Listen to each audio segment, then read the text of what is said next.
John Ulzheimer is known as one of our nation's most recognized credit experts.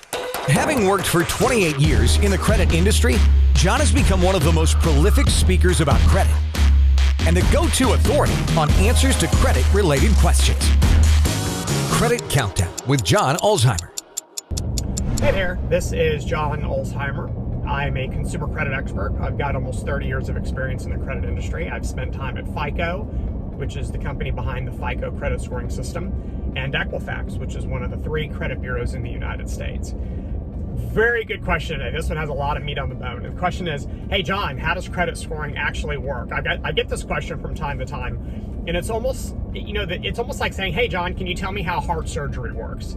It's not really something you can answer with one sentence. It's going to take, I used to do presentations about this when I worked at FICO, and we would have like 3 and 4 day events where we would, kind of talk about the basics of credit bureau scores. And it would take that long to discuss, kind of the intricacies of credit scoring. So I'm going to do my best to answer the question in 4 minutes, understanding that that's really not a thing that can be done with any degree of specificity.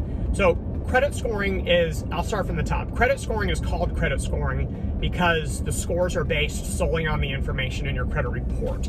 It's not based on anything that does not appear in your credit report. So things like income, whether you're employed, whether you went to college or your level of education, none of that stuff's on a credit report, therefore it's not considered in credit scoring systems. Everything that's on your credit report that is predictive of risk and is legal to consider is fair game. And so things like, collections, whether you're paying your bills on time, what kind of debt you have, how old your credit reports are, if you have inquiries, the timing of certain things, the age of certain things, all that stuff is predictive, meaning that there's an empirical relationship between that type of stuff and credit risk.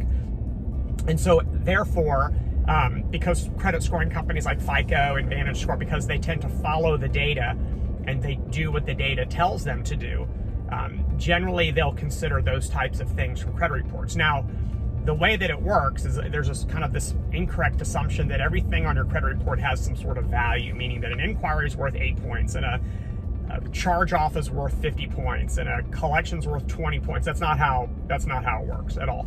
And it's actually kind of, it makes me chuckle when I see people try to explain that and it means that they really don't know very much about credit scoring. Everything on your credit report falls into kind of a category of metrics. And so if you kind of think of it as a pie chart, FICO has this infamous pie chart that's been on their website for decades.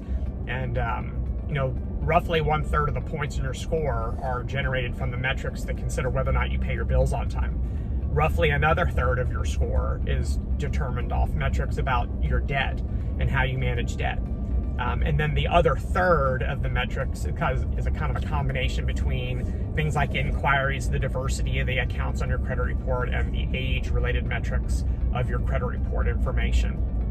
And so when you look at all those things, everything on your credit report is going to fall neatly into one of those categories. And they're all, you have a variety of answers to certain questions, like, how many inquiries are on your credit report in the last 12 months? And if you have 0, then you're going to earn points based on that answer of 0. If you have 20, you're going to earn a certain number of points based on the answer of 20. And so that's called a variable, because you can have a variable number of inquiries and a variable number of accounts and a variable age of credit report. And so based on the variables, that's how the points, the quote-unquote points, are determined, or the weighting is determined in a credit scoring system. All generally use credit scoring systems, so those built by FICO, those built under the VantageScore brand, have a published score range of 300 to 850, which means the majority of the scores that you see on a consumer's credit report are going to fall somewhere between 300 and 850. Having said that, when's the last time you saw 300? You probably never have. You've certainly seen considerably more 850s than you've seen 300s. Most consumers are going to fall kind of in the, between 600 and 800 range, and those who are in the tails are going to indicate that they're either really, really high risk or basically void of credit risk because their scores are so elite. Lenders use these scores to determine risk. So the risk of doing business with you And if your scores are really bad, the risk of doing business with you may be so excessive that there's just simply no way they're going to do business with you. If your credit scores are really, really good, that means that your credit risk is very low, and it means that lenders can offer you really aggressive offers because they feel very comfortable doing business with you. So that's referred to as risk-based pricing, where the risk that you pose to a lender determines the pricing of your loans and whatnot. So that's kind of at a high level how credit scoring works. Look, I've hardly even scratched the surface, so just be aware that it's impossible to address everything regarding credit scoring in 5 minutes. But if you do have any questions about scores, then please drop them in the comment section below, and give me an idea for a future video, and I'd always appreciate that. So thank you very much for watching. Have a great rest of your day. We'll talk again soon. For more videos and credit tips from John Ulzheimer, go to www.tradelinesupply.com.